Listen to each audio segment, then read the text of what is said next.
Welcome guys, this is Eagle Sci-Fi Mauler.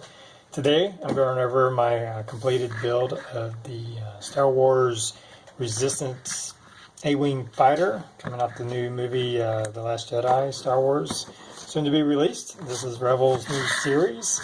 The model comes painted like it is. You simply put it together. There's not a whole lot of pieces, pretty simple.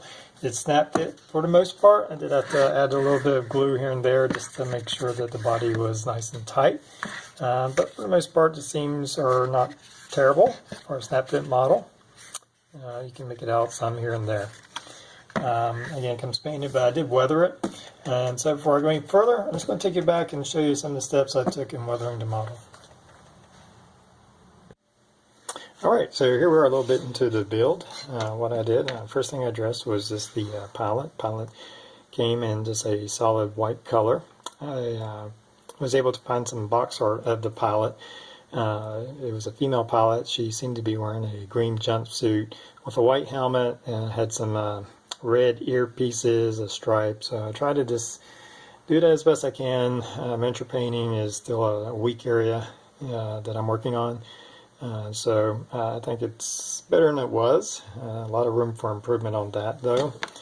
I took the cockpit and did this basic wash, kind of darkened it in there. It just comes in this gray color. And did some light painting with the screens and put some buttons and whatnot to give it a little bit of detail. The palette just goes in there and snaps into place securely, so you don't have to glue the palette in there if you don't want to. And that will fit right here once we get it into position. So looking pretty good, better than it was. Working on some detail work again. I'm not going to paint it. It comes pre-painted. I'm just going to do some weathering on it, and just that I'm going to use some of my Panaline wash. This comes from MIG, and I'm going to wash the outside of the ship. And I've already did this, and I'll post a comparison picture.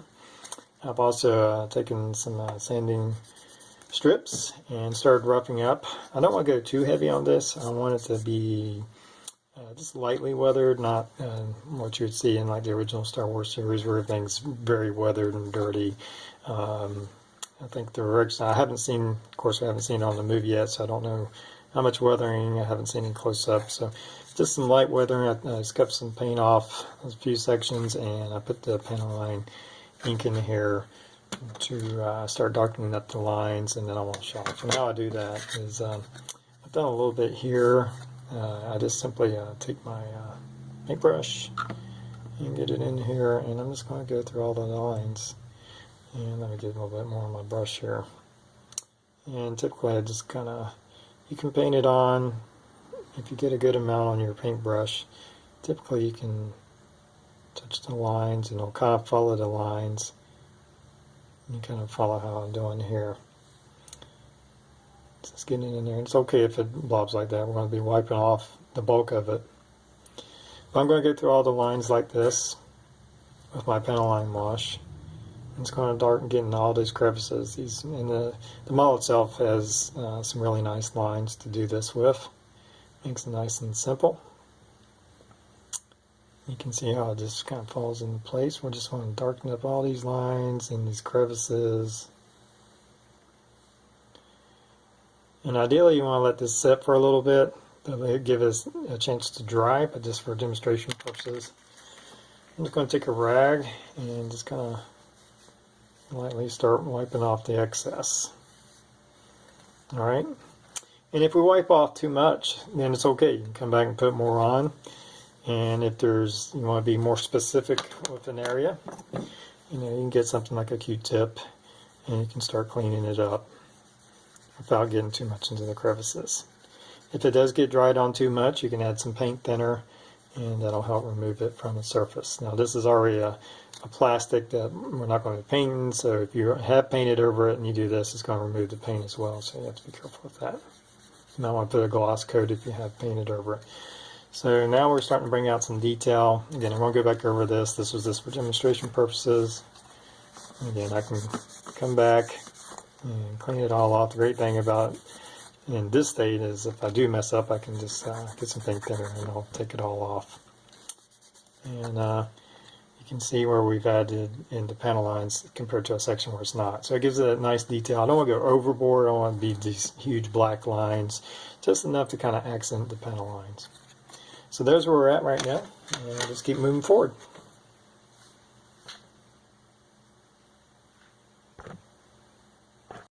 Alright, so here we go. Showed you a little bit about the weathering with the panel line wash, and also using some dry pastels to make some of the darker areas and some of the seam lines come out. And I just want to take a minute to kind of talk about the things I like about the model and the things I dislike about the model. On the top side, the model is very nice. Has a nice detail, looks good. Probably my biggest complaint on the top side is they have the button to activate the engine lights and the sound right here, and I've accidentally pushed that several times, and it just I'd rather it had been on the bottom or someplace a little bit more inconspicuous than right there. So but other than that, the top's really nice. It has good panel lines. It's a nice looking model. It is really simple to wash it, and comes out looking really sharp. The issue that you're going to have is on the bottom.